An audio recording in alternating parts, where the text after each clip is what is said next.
CentralNic is in the domain name and web services industry, and it's an industry with some very attractive characteristics for investors, namely fantastic cash conversion because all of our services are actually paid in advance, recurring revenues because all of our services are subscription services, and fantastic operating leverage in that we actually run technology platforms, and so as they scale up, the margins improve.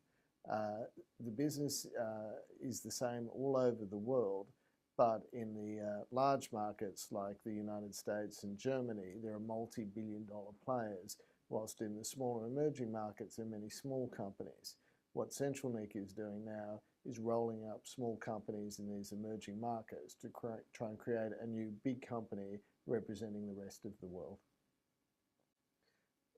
Happily, our industry is really driven by internet adoption as it occurs around the world. So whilst in the United States, Western Europe and Japan, they're mature markets where most of the businesses, including even small businesses, have their own websites, already use email and so on.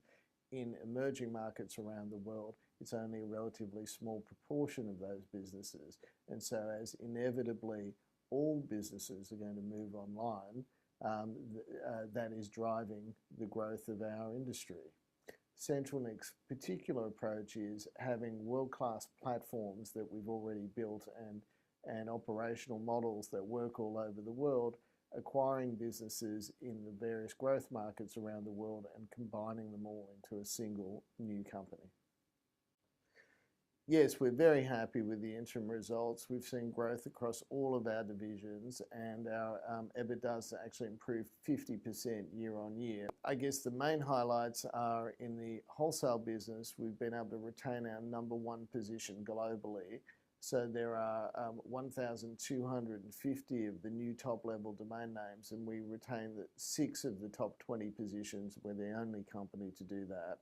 We've won some great contracts, obviously .rugby we're excited about, .observer is fantastic, .storage, and we've also done quite a number of new launches. We launched .fun, we launched .art, as well as some of the others that I mentioned.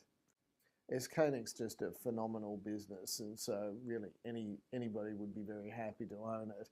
It's the national country code for Slovakia.sk, and the company we're acquiring is the company that has the exclusive license to distribute that domain name. So .sk is obviously very important in Slovakia because every website from Slovakia uses .sk, as it's the only thing on the internet that tells people this is a local business for Slovakia and it's in the Slovak language. It's been going since 1993.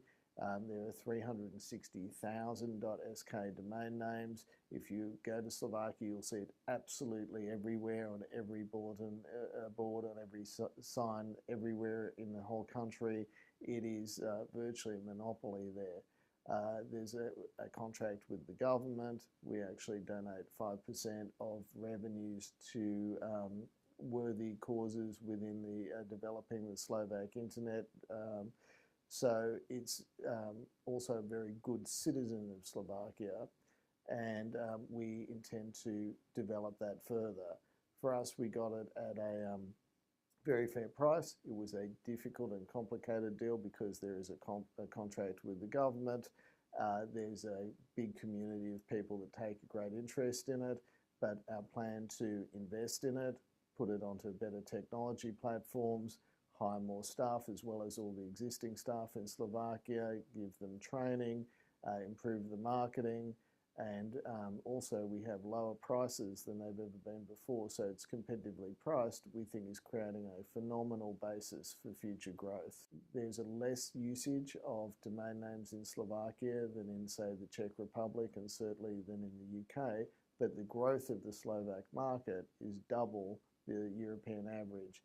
So clearly it's a beautifully positioned business to grow, and of course it has those recurring revenue benefits that we're always looking for. In fact, 77% renewal rates, which is very high on an international scale. So there's been 1,250 new top-level domains launched, and the number one is .xyz. For the past 3 years, it's held the number one position almost every single week. Sometimes number two, but generally number one.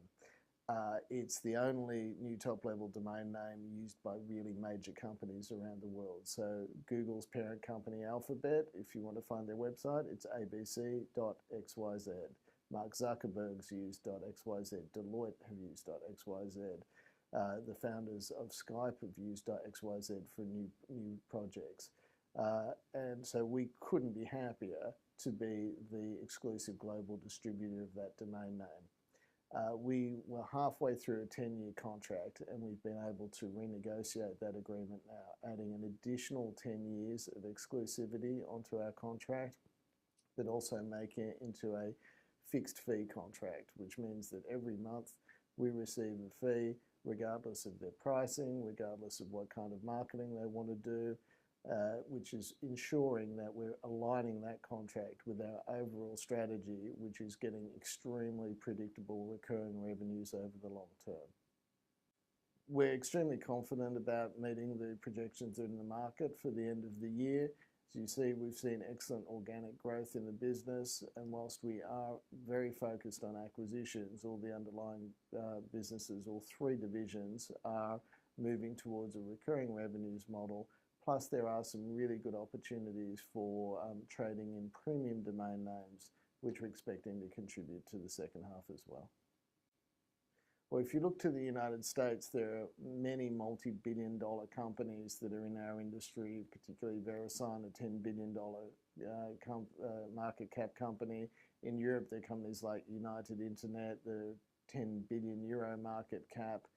These companies are at much higher multiples than we are, at the north of 20 times. We're sitting at 15 times. We're exposed to much higher growth markets around the world, namely the emerging markets. And so I guess our aim is to become what those companies are in the future, but at the moment we're much more affordable.